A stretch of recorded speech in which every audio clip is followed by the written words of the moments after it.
Hi అండి, welcome to Swarna happy home. ఈరోజు వీడియోలో ఈ సమ్మర్లో మనకి ఎంతో చలవ చేసే సగ్గుబియ్యం సబ్జాలతో మంచి డిజర్ట్ రెసిపీ.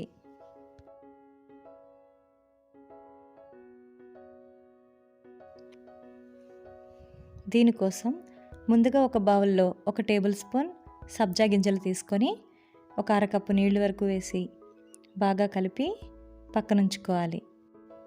తర్వాత వేరొక బౌల్లో 1/3 కప్ సగ్గుబియ్యం తీసుకొని నీళ్లు వేసి ఒక 20 నిమిషాల పాటు నానబెట్టి పక్కనుంచుకోవాలి. స్టవ్ ఆన్ చేసి ఒక ప్యాన్ పెట్టుకొని 2 కప్పుల పాలు వేసి మరగనివ్వాలి. మనం గరిటెతో ఇలా కలుపుతూ ఉన్నట్లయితే అడుగు పట్టకుండా ఉంటాయి. పాలు ఇలా మరగడం స్టార్ట్ అయినాక దీనిలో 1/2 కప్పు పంచదార వేసి బాగా కలుపుకోవాలి. స్టవ్ని లో హీట్లోనే ఉంచి మధ్య మధ్యలో కలుపుతూ పాలని మరొక 10 నిమిషాల పాటు మరగనివ్వాలి. తర్వాత ఒక బౌల్లో 1 టేబుల్ స్పూన్ కస్టర్డ్ పౌడర్ తీసుకొని 2 టేబుల్ స్పూన్ల పాలు వేసి ఉండలు లేకుండా కలిపి మరుగుతున్న పాలల్లో వేసి బాగా కలుపుకోవాలి. ఒకవేళ కస్టర్డ్ పౌడర్ లేనట్లయితే 1/2 కప్పు పాలపొడి వేసి బాగా కలుపుకోవాలి. తర్వాత స్టవ్ ఆఫ్ చేసి ఈ పాలని పూర్తిగా చల్లారనివ్వాలి. ఇప్పుడు సగ్గుబియ్యంలో నీళ్లు తీసేసి స్టవ్ ఆన్ చేసి ప్యాన్ పెట్టుకొని 3 కప్పుల నీళ్లు వేసి మనం నానబెట్టుకున్న ఈ సగ్గుబియ్యం కూడా వేసి సగ్గుబియ్యం పూర్తిగా ఉడికి ట్రాన్స్పరెంట్గా అయ్యేంత వరకు ఉడికించుకోవాలి. దీనికి 10 నుంచి 15 నిమిషాల వరకు టైం పడుతుందండి. ఇలా సగ్గుబియ్యం పూర్తిగా ఉడికిపోయాక స్టవ్ ఆఫ్ చేసుకొని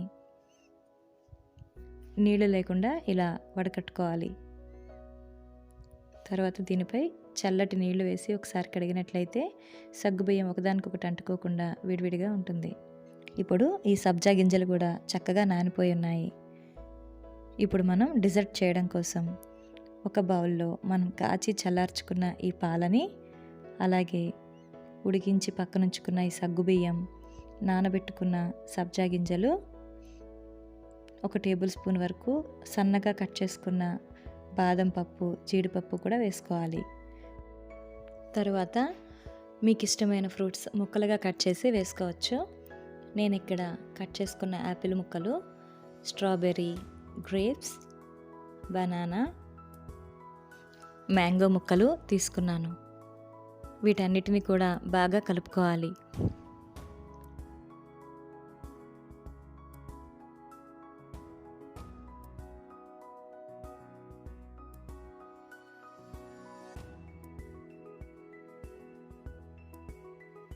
దీనిపై మరికొంచెం కట్ చేసుకున్న బాదం పప్పు, జీడిపప్పుని, అలాగే మరికొంచెం ఫ్రూట్స్ కూడా వేసి మూత పెట్టి ఫ్రిడ్జ్లో కనీసం గంట పాటు పూర్తిగా కూల్ అయ్యేంత వరకు ఉంచుకోవాలి.